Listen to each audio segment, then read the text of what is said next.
All right, we're at the Elks in Maynard, the GR Retirement Club. And there's a gang here. And there's one guy I recognize. He's our former president, Bill Thurston. That works. As I live and breathe. Cousin Bill, how are you? Good to see you. Nice to see you. Right. Now, when did you start at GR, Bill? The summer of 41. 41. The summer of 41. Yes. Good. And if you ever get a chance to see the summer of 42, how the hell you doing? I have. I've seen it. Now you're here. You're here with Fred Van Veen, the guy who jumped ship to join Teradyne. Fred Van Veen, right there. Jumped back today. And you jump back today. I'm trying to figure out who's older, Harold or Bill. Well, look at good. Yeah, that's right. Now you work on that Yetman. Let's get Jack Yetman here. All right. Hello, Jackson. How are you? So nice to see you again. Looking good for Is this going to be on Your eyes are going. It Is this will. going to be on the web? It will if it's decent. That's why. Yeah. That's why I want to show that to. You're looking good, Bill.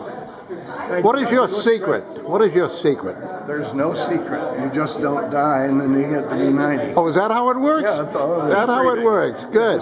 Just don't die. All right, a quick rundown. You joined GR in 41 as an engineer, No, this is cooperative student. co-op student, I right? wasn't an engineer until 1943, and then I was an engineering assistant. Ah, and then they sent you, or what happened here? They sent me in 1945 to the MIT Radiation Lab to work on the first AWACS plane Okay, because the alternative was the Army. okay, And then they sent me there, yeah, and I went there and didn't go to the Army. Red Lab, Came back, yeah, and altogether I was there 50 years. right. But your next step was New York office, somewhere along Yeah, the New line. York office, 1950 to 55, and it's interesting, the New York office was 2 blocks south of Ground Zero. No It kidding. was the nearest building. Then to it Ground- was. Then it nearest was. building to Ground Zero that was not destroyed. Before they moved to New Jersey, yeah, Yeah, I recommended they move to New Jersey because I lived in New Jersey. yeah. And then they brought me back to Concord, and George Rush got the benefit of And you came living back. near his house. You came back about the year I joined. 1955. Well after. Okay. Yeah, 55 is when I joined. Okay. And you were the first person in the history of the company to have marketing in the title. Marketing, Yeah, It right. was never a marketing. We changed it from sales. Yes. We didn't know what it meant, but. And I worked on a product called the 1607. Yeah, I Transfer remember function and emittance bridge. Emittance You bridge. wrote the instruction book Yes. for that. It was a superb job. Okay. And it was very hard to remember how to use the damn thing.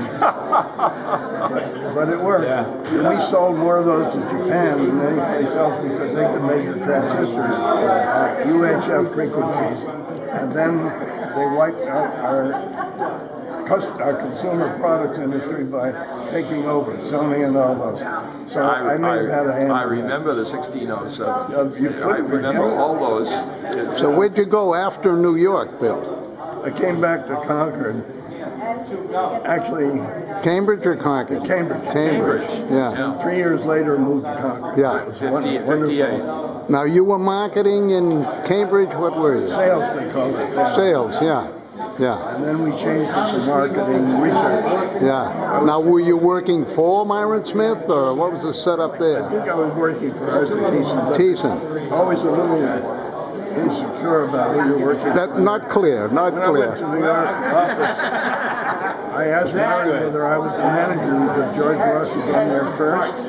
And he hemmed and hawed, and He didn't tell you. I didn't really know. It was several years later that I understood that Thiessen thought I'd been the manager. But it didn't need a manager, it was just George and me and Mary Arms. Right? And we didn't need a manager, we went to lunch together. It was a great That's right. 5 years. Then you, This was near mine and Dick Jokinan. Oh, Dick really? Jokinan shared an office with me when I first came there. in Cambridge or? Cambridge. Cambridge, Yeah. yeah. Then, Was he around? I don't know. It's a sad story. It's 100 years ago. Yeah. All right, then out to Concord as Marketing? Marketing research. Then marketing research. Yeah. Yeah. I remember it was sort of a transfer to sales from engineering. Yeah. And I remember Ivan made the comment that both departments Were improved. Yeah.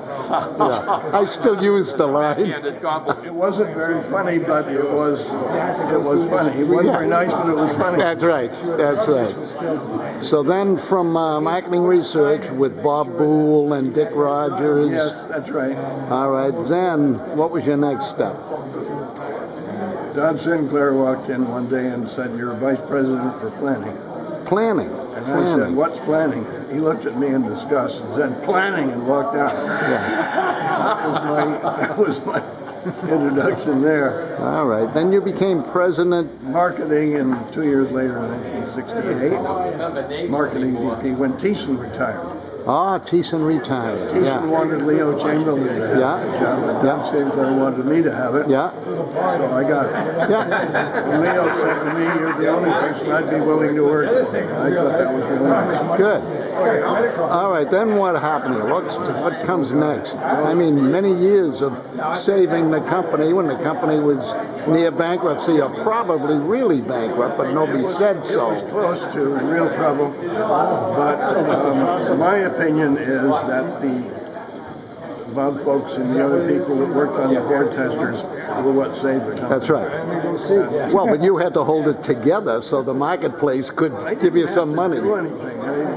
Other people did all the work there, and I just had to encourage them. Well, that was easy to do. Yeah. We took the company public. Steve Stadler played the key. Finance, He yeah. was very good at PR. Now let's jump way ahead then. You retired in 1987. 87. My first 12 years were good years for the company. Yep. 1985, you spoke at Intercom about what happened in '85. Yes, I remember. In 1985, IBM had made 5 million personal computers. Big ideas. They only sold 4 million. They had 1 million left over.